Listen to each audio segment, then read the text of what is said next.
bernama Grace Millane. Grace Millane ini kemudian match dengan seorang laki-laki yang bernama Jesse Shane Campson. Dari banyaknya CCTV footage, dan ini adalah tangkapan layar CCTV terakhir di mana Grace terlihat hidup untuk terakhir kalinya.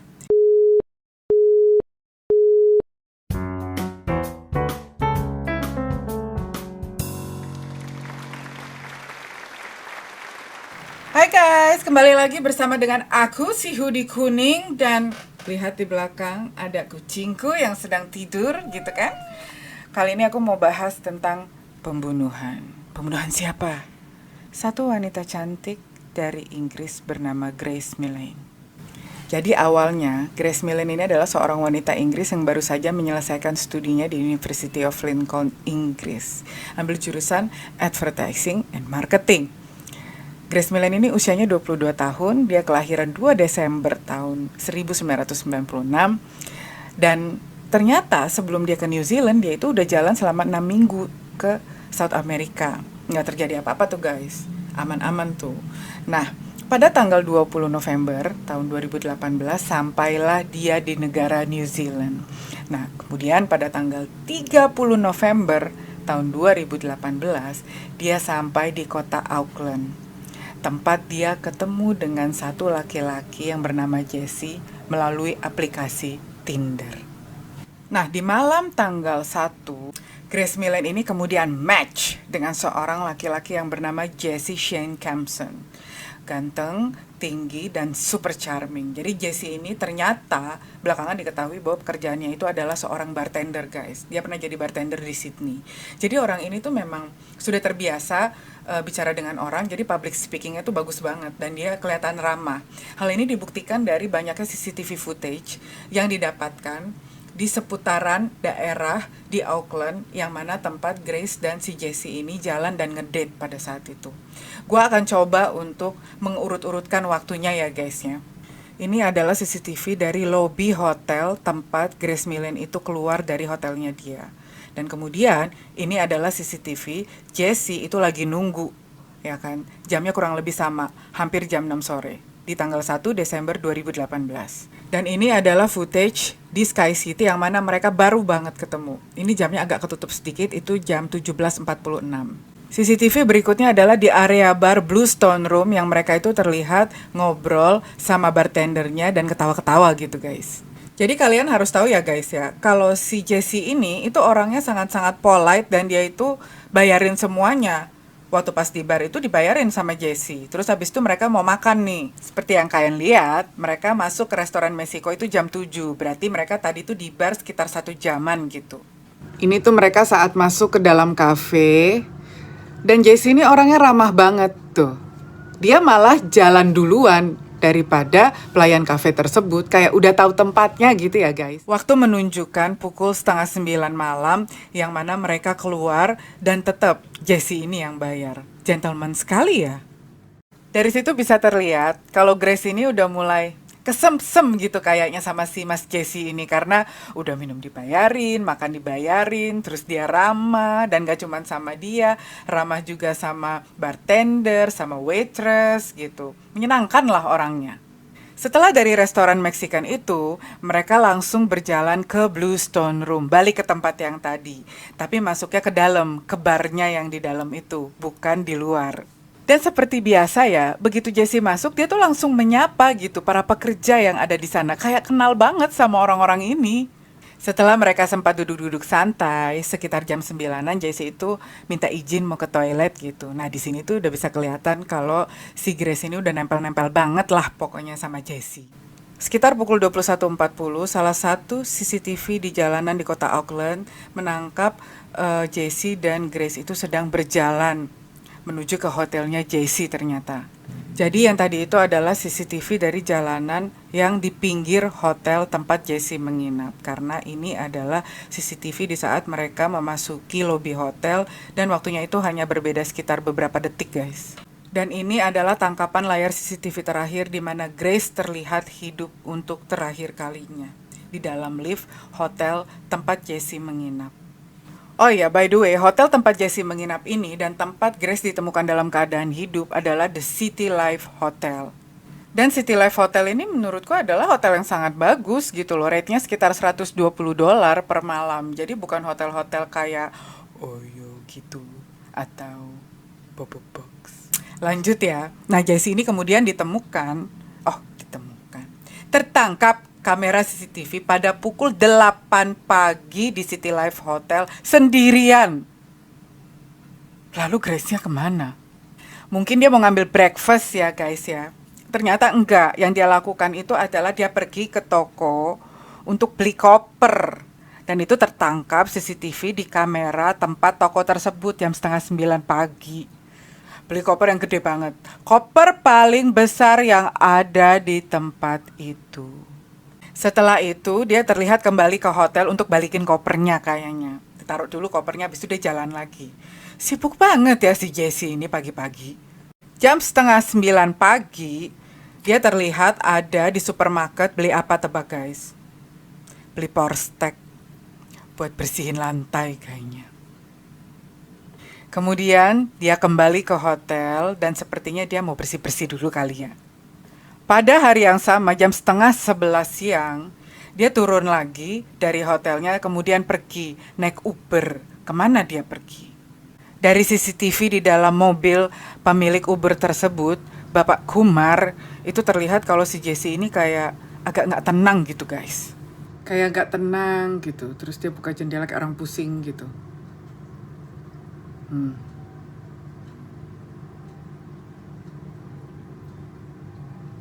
Ternyata Jessie ini pergi untuk menyewa mobil guys. Dia pergi sewa mobil, habis itu dia balik lagi ke hotel. Kamera CCTV hotel itu menangkap Jessie itu baru pulang sekitar jam 11. Berarti dia pergi tuh nggak lama, cuma sebentar. Kemudian sekitar jam 3-an dia keluar lagi tuh dari hotel. Mau kemana ya dia? Ternyata dia pergi lagi ke Blue Room untuk Tinder date lagi sama orang lain guys. Dan untungnya belakangan setelah cewek ini diwawancara, cewek ini tuh ngerasa kayak si Jessie ini kayak punya red flags gitu loh. Kayak dia ngerasa agak takut gitu sama Jessie ini. Makanya dia kayak langsung pas ketemu sebentar terus dia langsung kayak gue ada keperluan nih, gue jalan dulu ya gitu. Kemudian ini masih di tanggal 2 ya guys ya, di hari yang sama. Itu sekitar jam 5 sore Jessie itu terlihat kembali ke hotel gitu. Nah, gue baru ingat kalau ternyata tanggal 2 Desember itu adalah pas banget bertepatan dengan ulang tahunnya Grace Millen ini. Tapi karena bertepatan dengan ulang tahun Grace Millen inilah makanya kasus ini cepat terungkap. Karena orang tua dari Grace Millen itu bingung gitu. Kok anak ini pas dia ulang tahun gak bisa dihubungin teleponnya. Kita fokus ke Jessie dulu ya. Jam 9 malam di tanggal 2 di hari yang sama, Jessie pergi lagi. Kemana lagi sih dia nih? Ternyata dia beli alat untuk bersihin karpet guys. Tuh kalian lihat alatnya warna merah. Dia beli alat itu dan ini rekaman CCTV terlihat setengah 9 malam dia lagi mau bawa alat itu kembali ke kamarnya. Kemudian tepat jam 9.30 Jessie terlihat lagi di kamera CCTV membawa 2 buah koper yang besar. Yang satu pasti kita sama-sama tahu itu kopernya siapa. Bukan kopernya siapa, koper yang isinya siapa. Grace Millen. Jessie terlihat tertangkap kamera lagi tuh jam 7 pagi keesokan harinya guys. Dan dia itu kayak kembali ke toko tempat dia beli koper itu untuk membeli barang-barang. Barang apakah yang dibeli olehnya? Tebak dong. Sekop berwarna oranye. Untuk apa? Untuk mengubur sesuatu tampaknya. Sekitar jam 9.30 Jessie terlihat kembali ke hotel mengambil baju kotor. Kemudian dia pergi untuk naruh baju kotornya itu ke laundry. Setelah itu dia nyuci mobil guys. Dan CCTV-nya terlihat dia nyucinya tuh bener-bener, kalian lihat sendiri deh. Intinya dia ke tempat cuci mobil self service inilah guys ya. Biar lebih mantul gitu bersihnya.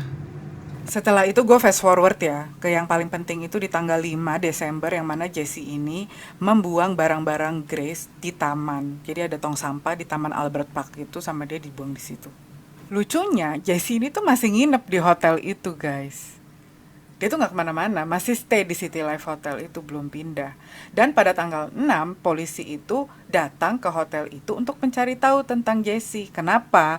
Karena mungkin udah di search gitu ya, udah ngeliat gitu kalau ada CCTV, terus kelihatan gitu kan si Grace ini kemana aja dari hotel gitu. Dicari kan CCTV-nya itu kan connected kalau di sana. Larilah mereka ke hotel itu mencari Jessie. Pada saat yang bersamaan, Jessie lagi mau keluar pakai jas warna biru. Waktu polisinya tuh nanya ke resepsionisnya bilang, ada kok, masih kok di atas gitu. Coba deh nanti, kelihatannya lagi keluar gitu. Dan ternyata Jessie itu ngeliat dari luar hotel dan itu kelihatan dari CCTV guys. Habis itu dia kayak nyebrang jalan terus kabur gitu mindik-bindik. Dan kayaknya polisi udah ngeh gitu kalau dia itu ada di depan dan dikejar sama polisi. Akhirnya Jessie itu tertangkap. Dia pura-pura santai, pura-pura tenang gitu guys. Nyebrang jalan. Tapi dia udah lihat karena kan ini kaca nih. Nah, polisinya tuh ada di dalam situ tuh. Nah, ini kan dia lagi ngobrol nih polisinya. Sedangkan Jessie tuh udah sambil nengok dia udah mengarah ke sana tuh udah mau kabur dia. Ayo loh. Nah, polisinya tuh langsung berlari keluar setelah ini heboh dan akhirnya Jessie tertangkap.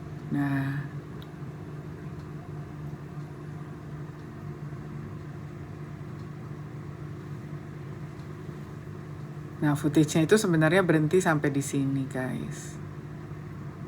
Nah, tuh mereka lari ke sana, lihat. Tuh Jessie-nya udah kabur, kejar-kejar tuh. Ya ampun, serem banget. Intinya kenapa kasus ini menyita perhatian publik? Yang pertama ini terjadi pada seseorang yang bukan warga negara New Zealand. Itu yang pertama. Nah, yang kedua, keluarga dari Grace Millen itu begitu berusahanya dan bicara ke media kalau ini yang terjadi dengan anak mereka di saat sedang liburan ke New Zealand. Kalau New Zealand itu bukan kota yang aman.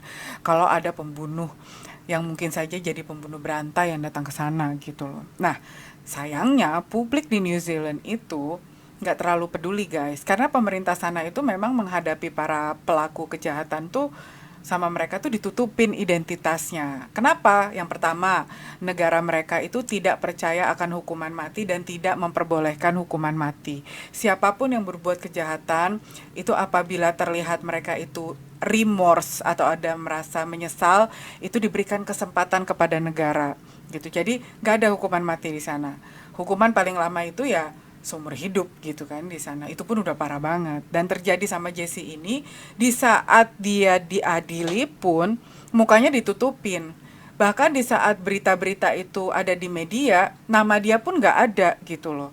Kenapa? Karena pemerintah sana segitunya. Akhirnya publik dari seluruh dunia makin tahu dan murka kepada pemerintah New Zealand. Oh, kenapa lu segitunya gitu menutup-nutupi pelaku kejahatan, justru di media malah Grace-nya yang mukanya terpampang dan terlihat jelas gitu.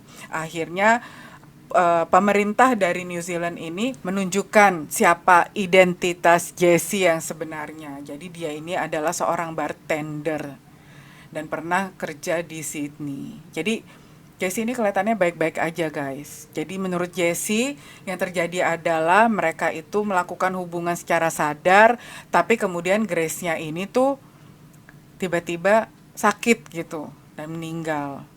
Belakangan baru ketahuan kalau Jessie ini pernah punya mantan-mantan pacar lah, mantan-mantan date lah gitu.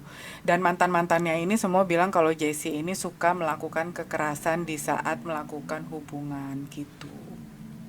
Jadi kalau bisa gue singkat, Grace ini kan tubuhnya ditemukan itu pada tanggal 9 Desember tahun 2018 di Waitakere Range di daerah Auckland. Nah, itu jaraknya dekat banget. Kenapa? Tanggal 1 mereka ketemuan, tanggal 1 atau tanggal 2 dia bunuh, tanggal 6 si Jessie itu udah tertangkap, tanggal 10 Jessie ini sudah mulai di trial gitu. Nah, hal ini disebabkan karena orang tua dari Grace itu di saat menghubungi Grace pas Grace itu ulang tahun tuh nggak bisa. Makanya mereka panik guys.